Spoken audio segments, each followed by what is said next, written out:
Timnas Indonesia usia 17 harus mengakui kekalahan 3-1 atas Maroko di pertandingan terakhir penyisihan grup A Piala Dunia usia 17. Bermain di Stadion Gelora Bung Tomo, Kamis 16 November malam, Indonesia sebenarnya punya peluang untuk mencetak gol di awal laga. Arkan Kaka mendapatkan bola di tiang dekat dari sepak pojok. Namun, tendangannya masih bisa ditepis oleh Taha Benrozil. Sementara itu, Maroko yang juga berambisi meraih poin, mulai tampil menyerang dan terlihat lebih dominan. Pada menit ke-26, Maroko mendapatkan hadiah penalti setelah Welber Jardim dianggap melanggar Amin Mohamed Katiba di kotak terlarang. Anas Alawi yang maju sebagai eksekutor menjalankan tugasnya dengan baik dan membuat Indonesia tertinggal 0-1. Hanya berselang 15 menit, gawang Indonesia kembali bobol, kali ini lewat aksi Abdelhamid Aitbotlal. Memanfaatkan situasi sepak pojok, Abdelhamid berhasil menanduk bola di antara pemain belakang timnas Indonesia. Tertinggal 2 gol, Indonesia merespon dengan baik saat tendangan bebas Nabil Asyura di depan kotak penalti meluncur deras ke gawang Maroko pada menit ke-42. Skor 2-1 untuk Maroko menutup jalannya babak pertama.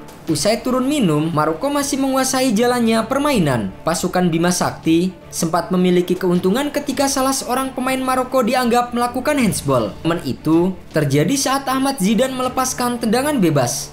Pemain Maroko Abdelhamid Mali yang menjadi pagar betis mencoba memblok bola, namun justru mengenai tangan. Wasit yang memimpin jalannya laga tidak bergeming melihatnya secara langsung, tapi VAR memberi rekomendasi agar sang pengadil melihat tayangan ulang.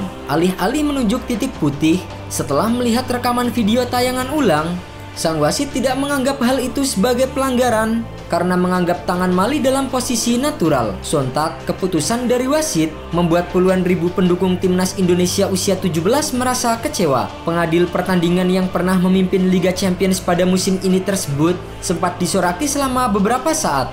Usut punya usut, jika merujuk pada Law of the Games yang dirancang oleh IFAB, keputusan sang wasit bisa dikatakan tepat. Sebab handsball terjadi setelah bola lebih dulu mengenai pinggang dari Mali. Tidak dikatakan handsball jika bola melakukan kontak dengan lengan atau tangan dalam posisi natural.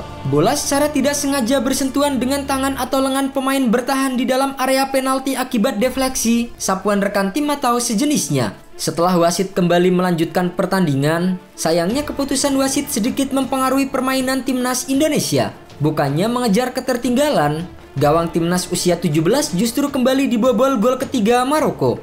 Tembakan Mohamed Hamoni dari sudut sempit melewati sela kaki Ikram dan membuat Maroko unggul 3-1 pada menit ke-64. Setelah tertinggal 2 gol di babak kedua, permainan timnas usia 17 semakin tidak jelas. Tim asuhan Bima Sakti sulit menciptakan peluang dan hanya mengikuti irama permainan Maroko. Alhasil, hingga laga berakhir, skor 3-1 tak berubah untuk kemenangan Maroko. Dengan tambahan 3 poin, Maroko berhasil finish sebagai juara grup A. Mereka ditemani Ekuador yang juga lolos ke babak 16 besar usai bermain imbang 1-1 dengan Panama.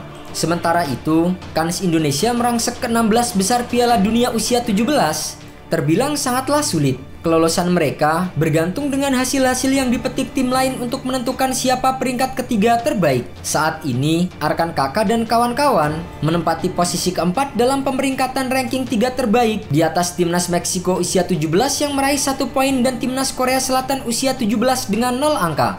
Namun, susunannya bisa berubah karena masih banyak negara yang belum memainkan pertandingan terakhirnya di babak penyisihan.